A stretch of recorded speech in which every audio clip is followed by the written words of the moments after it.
ವಕ್ಫ್ 2.0 ಹೋರಾಟ ಆರಂಭಿಸಿರುವ BJP rebels ನಾಯಕರು ದೆಹಲಿಗೆ ತೆರಳಿ ಜಗದಂಬಿಕಾ ಪಾಲ್ ಅವರನ್ನ ಭೇಟಿಯಾದರು. ಇನ್ನು ಹೈಕಮಾಂಡ್ ಭೇಟಿಗಾಗಿ ಸಮಯ ಕೇಳಿದ್ದಾರೆ. ನಿನ್ನೆ ರಾತ್ರಿಯಿಂದಲೂ ರೆಬೆಲ್ಸ್ ದೆಹಲಿಯಲ್ಲೇ ಬೀಡು ಬಿಟ್ಟಿದ್ದಾರೆ. ಅಮಿತ್ ಶಾ, ನಡ್ಡಾ ಸೇರಿದಂತೆ ಹಲವು ನಾಯಕರ ಭೇಟಿಗೆ ಯತ್ನಾಳ್ ಟೀಮ್ ಸಮಯ ಕೇಳಿದೆ.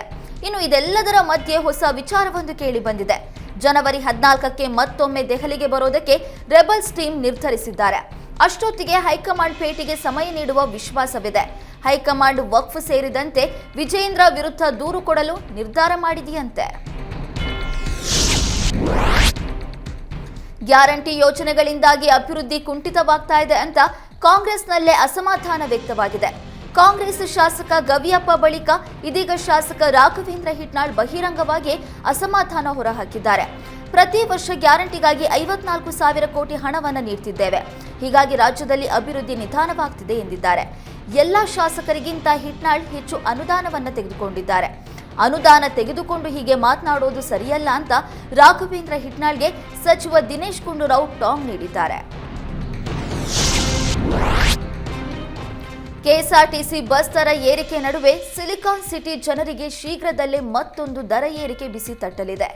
2025-26ನೇ ಶೈಕ್ಷಣಿಕ ವರ್ಷದಲ್ಲಿ ಖಾಸಗಿ ಶಾಲೆಗಳ ಶೇಕಡಾ 10ರಷ್ಟು ಶುಲ್ಕ ಏರಿಕೆ ಮಾಡೋದಕ್ಕೆ ನಿರ್ಧಾರ ಮಾಡಲಾಗಿದೆ. ಈ ಬಗ್ಗೆ ಕೃಪಾ ಸಂಘಟನೆ ಅಧ್ಯಕ್ಷ ಲೋಕೇಶ್ ತಾಳಿಕಟ್ಟೆ ಮಾಹಿತಿ ನೀಡಿದ್ದಾರೆ. ಸರ್ಕಾರ ವಿದ್ಯುತ್, ಬಸ್ ಸೇರಿದಂತೆ ಎಲ್ಲಾ ವಸ್ತುಗಳ ದರ ಏರಿಕೆ ಮಾಡಿದೆ. ನಾವು ನಮ್ಮ ಶಿಕ್ಷಕರಿಗೆ ಸಂಬಳ ಕೊಡಬೇಕು. ಹೀಗಾಗಿ ಪ್ರಸಕ್ತ ಶೈಕ್ಷಣಿಕ ವರ್ಷದಲ್ಲಿ ಶುಲ್ಕ ಏರಿಕೆ ಅನಿವಾರ್ಯವಾಗಿದೆ ಅಂತ ಹೇಳಿದ್ದಾರೆ. ಮೈಸೂರಲ್ಲಿ ರಸ್ತೆಗೆ ಸಿಎಂ ಸಿದ್ದರಾಮಯ್ಯ ಹೆಸರಿಡುವ ಬಗ್ಗೆ ಕಾಂಗ್ರೆಸ್ ಹಾಗೂ ಬಿಜೆಪಿ ನಡುವೆ ಫೈಟ್ ನಡೀತಾ ಇದೆ. ಈ ವಿವಾದದ ಮಧ್ಯೆ ಸಾಮಾಜಿಕ ಜಾಲತಾಣಗಳಲ್ಲಿ ಸಿದ್ದರಾಮಯ್ಯ ವೃತ್ತದ ಫೋಟೋ ಸದ್ದು ಮಾಡ್ತಿದೆ.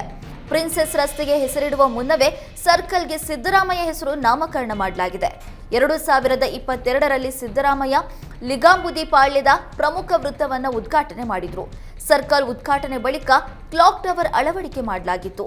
ಕ್ಲಾಕ್ ಟವರ್ ಮೇಲೆ ಜಿಟಿಡಿ, ಯತೀಂದ್ರ, ಹರೀಶ್ ಗೌಡ ಹೆಸರಿತ್ತು. ಇದೀಗ ವೃತ್ತಕ್ಕೆ ಸಿದ್ದರಾಮಯ್ಯ ಹೆಸರಿಡಲಾಗಿದೆ. ಕೆಎಸ್ಆರ್ಟಿಸಿ ನೌಕರರಿಗೆ ಸಾರಿಗೆ ಇಲಾಖೆ ಗುಡ್ ನ್ಯೂಸ್ ನೀಡಿದೆ. ಕಳೆದ 20 ವರ್ಷಗಳಿಂದ ಕೆಎಸ್ಆರ್ಟಿಸಿ ನೌಕರರ ಬೇಡಿಕೆಗೆ ರಾಜ್ಯ ಸರ್ಕಾರ ಅಸ್ತು ಅಂದಿದೆ. ಕೆಎಸ್ಆರ್ಟಿಸಿ ನೌಕರರ ಆರೋಗ್ಯ ಸೇವೆ ಯೋಜನೆಗೆ ಸಾರಿಗೆ ಸಚಿವ ರಾಮಲಿಂಗಾರೆಡ್ಡಿ ಚಾಲನೆ ನೀಡಿದ್ದಾರೆ. ಬಳಿಕ ಮಾಧ್ಯಮಗಳ ಜೊತೆ ಮಾತನಾಡಿದ ಸಾರಿಗೆ ಇಲಾಖೆ ಸಚಿವ ರಾಮಲಿಂಗಾರೆಡ್ಡಿ, ರಾಜ್ಯದ 250 ಆಸ್ಪತ್ರೆಗಳಲ್ಲಿ ಕೆಎಸ್ಆರ್ಟಿಸಿ ನೌಕರರು ಚಿಕಿತ್ಸೆಯನ್ನ ಪಡೆಯಬಹುದಾಗಿದೆ. ಅನೇಕ ನೌಕರರ ಕನಸು ನನಸಾಗಿದೆ. ಸಾರಿಗೆ ನೌಕರರಿಗೆ ಕೆಲಸದ ಒತ್ತಡದಿಂದ ಹೃದಯಾಘಾತ ಸೇರಿದಂತೆ ಸಾಕಷ್ಟು ಆರೋಗ್ಯ ಸಮಸ್ಯೆಯನ್ನ ಕಾಡ್ತಾ ಇದೆ. ಇನ್ಮುಂದೆ ಉಚಿತವಾಗಿ ಕೆಎಸ್ಆರ್ಟಿಸಿ ನೌಕರರು ಚಿಕಿತ್ಸೆಯನ್ನ ಪಡೆದುಕೊಳ್ಳಲಿದ್ದಾರೆ ಅಂತ ಸಾರಿಗೆ ಸಚಿವ ರಾಮಲಿಂಗಾರೆಡ್ಡಿ ತಿಳಿಸಿದ್ದಾರೆ. ನಗರದ 10 ಪಾರ್ಕ್ಗಳಲ್ಲಿ ಧ್ಯಾನ ಕೇಂದ್ರಗಳ ಸ್ಥಾಪನೆ ಮಾಡಲಾಗುವುದು ಎಂದು ಬಳ್ಳಾರಿ ನಗರ ಶಾಸಕ ನಾರಾ ಭರತ್ ರೆಡ್ಡಿ ಭರವಸೆ ನೀಡಿದ್ದಾರೆ. ನಗರದ ಪಿರಮಿಡ್ ಸ್ಪಿರಿಚುವಲ್ ಸೊಸೈಟಿ ಮೂವ್ಮೆಂಟ್ ಸಂಸ್ಥೆಯ ವತಿಯಿಂದ ಏರ್ಪಡಿಸಿದ್ದ ಸಸಿ ನೆಡುವ ಕಾರ್ಯಕ್ರಮಕ್ಕೆ ಚಾಲನೆ ನೀಡಿದರು. ಸಂಸ್ಥೆಯ ಬೇಡಿಕೆಯಂತೆ ನಗರದ 10 ಆಯ್ದ ಪಾರ್ಕ್ಗಳಲ್ಲಿ ಧ್ಯಾನ ಕೇಂದ್ರ ನಿರ್ಮಿಸಲಾಗುವುದು. ಜನರು ಇದರ ಸದುಪಯೋಗವನ್ನು ಪಡೆದುಕೊಳ್ಳಬೇಕು ಅಂತ ಹೇಳಿದರು. ಮಾನಸಿಕ ಖಿನ್ನತೆಯಿಂದ ಹೊರಬರೋದಕ್ಕೆ ಧ್ಯಾನ ಸಹಕಾರಿಯಾಗಲಿದೆ. ಖಿನ್ನತೆಗೆ ಸಿಲುಕಿದ್ದ ಎಷ್ಟೋ ಜನರಿಗೆ ಧ್ಯಾನದಿಂದ ಜೀವದಾನ ಆಗಿದೆ ಎಂದರು. ಭೌತಿಕ ಜಗತ್ತಿನ ಆಸೆ, ಆಕಾಂಕ್ಷೆಗಳಿಂದಾಗಿ ಜನರು ಒತ್ತಡಕ್ಕೆ ಸಿಲುಕಿದ್ದಾರೆ. ಅನಾರೋಗ್ಯಕರ ಸ್ಪರ್ಧೆ, ನಾನ್ ಮುಂದೆ ಹೋಗಬೇಕು ಅನ್ನುವ ಒತ್ತಡಕ್ಕೆ ಸಿಲುಕಿ ನೆಮ್ಮದಿಯನ್ನ ಹಾಳು ಮಾಡಿಕೊಳ್ತಾ ಇದ್ದಾರೆ ಎಂದು ಶಾಸಕ ನಾರಾ ಭರತ್ ರೆಡ್ಡಿ ಹೇಳಿದರು. ನಮ್ಮ ಮೆಟ್ರೋ ಹಳದಿ ಮಾರ್ಗದ ಉದ್ಘಾಟನೆಗೆ ಕಾಯ್ತಾ ಇದ್ದವರಿಗೆ ಬಿಎಂಆರ್ಸಿಎಲ್ ಸಿಹಿ ಸುದ್ದಿ ನೀಡಿದೆ.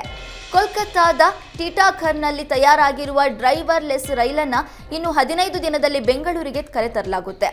ಹಳದಿ ಮಾರ್ಗಕ್ಕೆ ರೈಲು ಸೆಟ್ ಪೂರೈಕೆಗೆ ಬಿಎಂಆರ್ಸಿಎಲ್ ಅಧಿಕಾರಿಗಳ ಸಮ್ಮುಖದಲ್ಲಿ ಕೇಂದ್ರ ಸಚಿವ ಮನೋಹರ್ ಲಾಲ್ ಖಟ್ಟರ್ ಗ್ರೀನ್ ಸಿಗ್ನಲ್ ನೀಡಲಿದ್ದಾರೆ. ಮುಂದಿನ ದಿನಗಳಲ್ಲಿ ಇಲ್ಲಿಂದಲೇ ತಿಂಗಳಿಗೆ 1 ಮೆಟ್ರೋ ರೈಲು ವಿತರಿಸಲು ತಯಾರಿ ನಡೆಸಲಾಗಿದೆ. ಸೆಪ್ಟೆಂಬರ್ ತಿಂಗಳಿನಿಂದ 2 ರೈಲು ಸೆಟ್ಗಳನ್ನು ಪೂರೈಸಲು ಟಿಟಾಘರ್ ಸಿದ್ಧತೆ ನಡೆಸಿದೆ ಎಂದು ಖಟ್ಟರ್ ತಿಳಿಸಿದ್ದಾರೆ.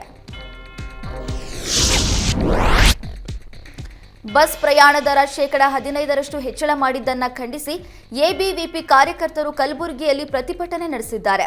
ಕಲಬುರಗಿ ಜಿಲ್ಲಾಧಿಕಾರಿ ಕಚೇರಿ ಮುಂದೆ ಪ್ರತಿಭಟನೆ ನಡೆಸಿ ಆಕ್ರೋಶ ವ್ಯಕ್ತಪಡಿಸಿದರು. ಬಸ್ ಪ್ರಯಾಣ ದರ ಹೆಚ್ಚಳ ಮೂಲಕ ಸರ್ಕಾರ ಬಡವರು, ಕೂಲಿ ಕಾರ್ಮಿಕರು, ಮಧ್ಯಮ ವರ್ಗದವರ ಮೇಲೆ ಹೊರೆ ಹಾಕಿದೆ. ಸರ್ಕಾರ ಹೆಚ್ಚಳ ಮಾಡಬೇಕಾಗಿರುವುದು ಬಸ್ಗಳನ್ನೇ ಹೊರತು ಬಸ್ ಪ್ರಯಾಣ ದರವನ್ನಲ್ಲ ಅಂತ ಪ್ರತಿಭಟನಾಕಾರರು ಆಕ್ರೋಶ ವ್ಯಕ್ತಪಡಿಸಿದರು.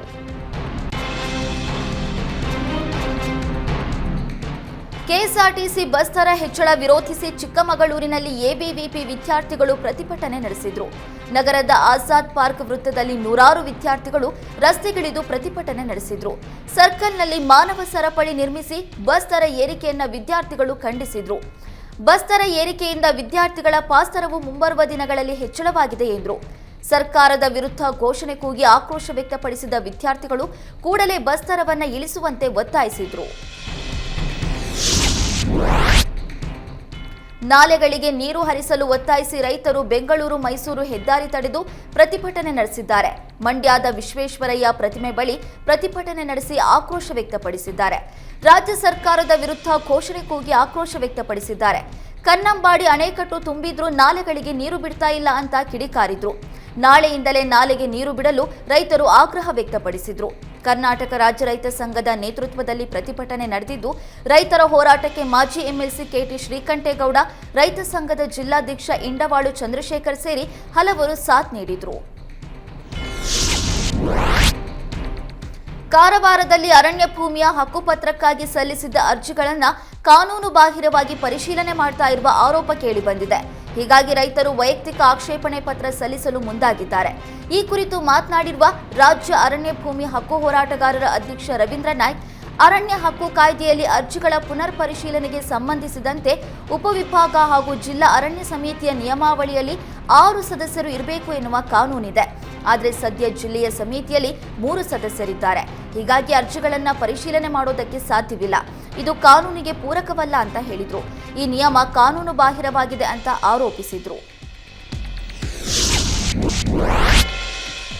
ಚಿಕ್ಕಮಗಳೂರು ನಗರದಲ್ಲಿ ದರ್ಗಾದ ಕಾಮಗಾರಿಗೆ ಹಿಂದೂ ಸಂಘಟನೆಗಳು ವಿರೋಧ ವ್ಯಕ್ತಪಡಿಸಿವೆ. ಕೋಟೆ ಬಡಾವಣೆಯಲ್ಲಿರುವ ದರ್ಗಾದ ಜಾಗದ ವಿವಾದ ಕೋರ್ಟ್ನಲ್ಲಿ ಇದೆ. ಹೀಗಿದ್ರೂ ಅನಧಿಕೃತ ಕರೆಂಟ್ ಎಳೆದು ಕಾಮಗಾರಿ ಮಾಡುತ್ತಿದ್ದಾರೆ. ಕಾಮಗಾರಿಗೆ ಅವಕಾಶ ನೀಡಬಾರದು ಅಂತ ಹಿಂದೂ ಸಂಘಟನೆಗಳ ವಾದವಾಗಿದೆ. ಸದ್ಯ ದರ್ಗಾ ಸುತ್ತಮುತ್ತ ಬಿಗಿ ಪೊಲೀಸ್ ಬಂದೋಬಸ್ತ್ ಮಾಡಲಾಗಿದೆ. ದರ್ಗಾದ ಸ್ಥಳ ಪರಿಶೀಲನೆಗೆ ಬಂದಿದ್ದ ನಗರಸಭೆ ಅಧ್ಯಕ್ಷೆ ಕವಿತಾ ಹಾಗೂ ಸದಸ್ಯರಿಗೂ ಪೊಲೀಸರು ಬಿಟ್ಟಿಲ್ಲ. 200 ಮೀಟರ್ ದೂರದಲ್ಲೇ ಬ್ಯಾರಿಕೇಡ್ ಹಾಕಿ ತಡೆದಿದ್ದಾರೆ ಎಂದು ಬರೆಯಲಾಗಿದೆ.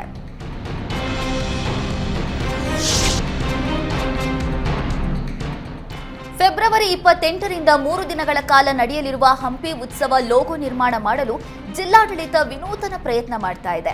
ಹಂಪಿ ಉತ್ಸವ ಜನೋತ್ಸವವಾಗಿ ಕಲಾವಿದರ ಉತ್ಸವ ಮಾಡುವ ಹಿನ್ನೆಲೆ ಲೋಗೋ ರಚಿಸುವ ಜವಾಬ್ದಾರಿ ಕಲಾವಿದರಿಗೆ ನೀಡಲಾಗಿದೆ. ವಿಶ್ವವಿಖ್ಯಾತ ಹಂಪಿ ಉತ್ಸವದ ನೂತನ ಲೋಗೋ ರಚಿಸುವ ಕಲಾವಿದರಿಗೆ ವಿಜಯನಗರ ಜಿಲ್ಲಾಡಳಿತದಿಂದ ಸೂಕ್ತ ಬಹುಮಾನ ನೀಡಲಾಗುವುದು ಎಂದು ಜಿಲ್ಲಾಧಿಕಾರಿ ಎಂಎಸ್ ದಿವಾಕರ್ ತಿಳಿಸಿದ್ದಾರೆ. ಆಸಕ್ತ ಕಲಾವಿದರು, ಸಹಾಯಕ ನಿರ್ದೇಶಕರು ಜನವರಿ 15ರ ಒಳಗೆ ಪ್ರಸ್ತಾವನೆಗಳನ್ನು ಸಲ್ಲಿಸಬೇಕು ಅಂತ ಜಿಲ್ಲಾಧಿಕಾರಿ ತಿಳಿಸಿದ್ದಾರೆ. ಮೈಸೂರಿನ ಹೆಬ್ಬಾಳಿನಲ್ಲಿ ಸರ್ಕಾರಿ ಜಾಗ ಒತ್ತುವರಿ ಮಾಡಿ ಅಕ್ರಮ ಕಟ್ಟಡ ನಿರ್ಮಾಣ ಮಾಡಲಾಗಿತ್ತು. ಕಟ್ಟಡ ತೆರವು ಮಾಡೋ ವೇಳೆ ಕುಟುಂಬಸ್ಥರು ಭಾರಿ ಹೈಡ್ರಾಮಾ ನಡೆಸಿದ್ದಾರೆ. 10 ಕೋಟಿ ರೂಪಾಯಿ ಬೆಲೆ ಬಾಳುವ ಜಾಗದಲ್ಲಿ 4 ಮಳಿಗೆಯ ಕಟ್ಟಡ ನಿರ್ಮಾಣ ಮಾಡ್ತಾ ಇದ್ರು. ಕಟ್ಟಡ ನಿರ್ಮಾಣ ಸ್ಥಗಿತಕ್ಕೆ ತಹಶೀಲ್ದಾರ್ ಸೂಚನೆ ನೀಡಿದ್ರು. ಆದರೂ ಕೂಡ ಭೂಗಳ್ಳರು ಕೇರ್ ಮಾಡಿರಲಿಲ್ಲ. ಇಂದು ಅಧಿಕಾರಿಗಳು ಕಟ್ಟಡ ತೆರವು ಮಾಡುವ ವೇಳೆ ರಸ್ತೆಯಲ್ಲೇ ಕೂತು ಪ್ರತಿಭಟನೆ ನಡೆಸಿದ್ದಾರೆ.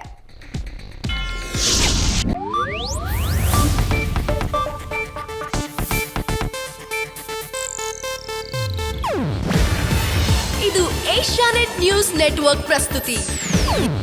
ನೀವು ನೋಡ್ತಿದ್ದೀರಾ ಏಷ್ಯಾನೆಟ್ ಸುವರ್ಣ ನ್ಯೂಸ್.